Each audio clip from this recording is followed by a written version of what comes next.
FBI Chief Chris Wray getting grilled by House Republicans over Hunter's troubling texts. I'm sitting here with my father.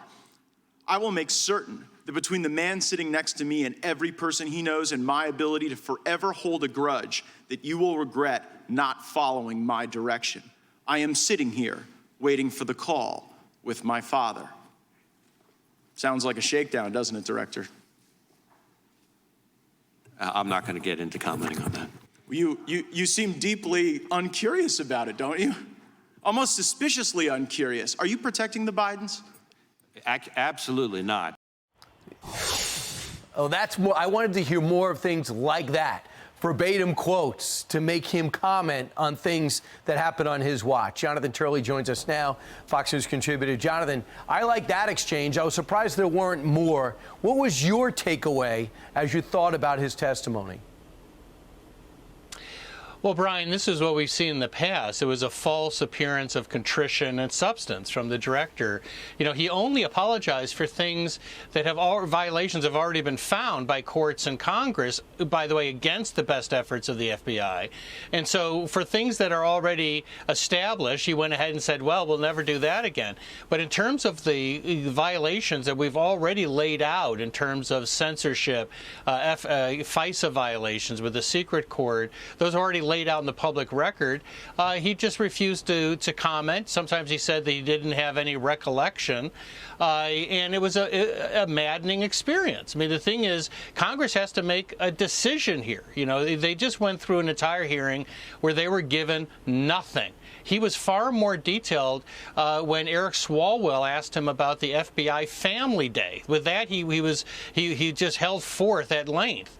But when he's asked about censorship, he gives answers that seem rather obviously false. You know, he said that the FBI focused on foreign disinformation. That's just not true. I mean, we have the emails. I mean, at some point, you're treating the public like chumps.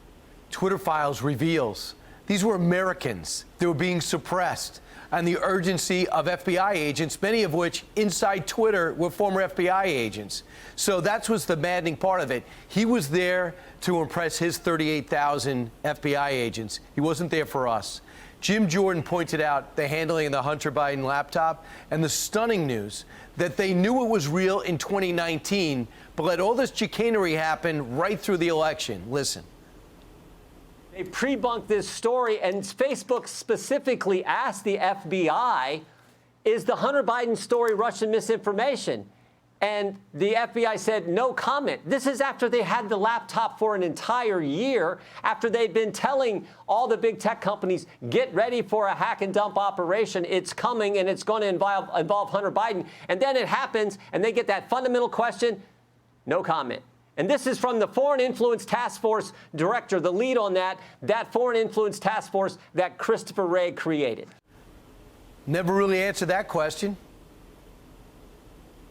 Right, and a lot of times he would say, I'm not familiar with that allegation that's been in the media. It's like when voir dire, when you've got a prospective juror saying they've never heard of a case on every network. You know, either the prospective juror is lying or they live in a van near the river. I don't know which one you're comfortable with, but with FBI Director, with Wray, he kept on saying, you know, I'm not familiar with that particular allegation. I haven't seen that particular letter. These are things that have been in the media for months, and it's the same type of evasion. He could have answered some of these questions, and he just chose not to. So the question is, what is Congress going to do about it?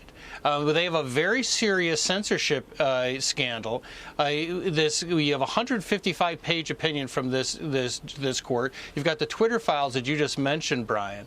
There's ample evidence to show that what the director said yesterday does not comport with the truth. So the question is, what is Congress going to do about it? And real quick, what are their options? Well, they've got to start to pull people in. They've got to start using subpoena power. They've got to start to insist on production. The Republicans are playing a harder game now, but they're going to have to ramp it up. They're going to have to be more nimble in these hearings, and they're going to have to be more aggressive in pursuing this material. That he needed to respond specifically to more like the Matt Gaetz types quotes because if he punts on something that happened under his auspices, he either looks clueless or deceptive. Jonathan, thanks so much. Appreciate it. Look forward to your testimony tomorrow. Thank you, Brian. All right. I'm Steve Ducey. I'm Brian Kilmeade. And I'm Ainsley Earhart. And click here to subscribe to the Fox News YouTube page to catch our hottest interviews and most compelling analysis.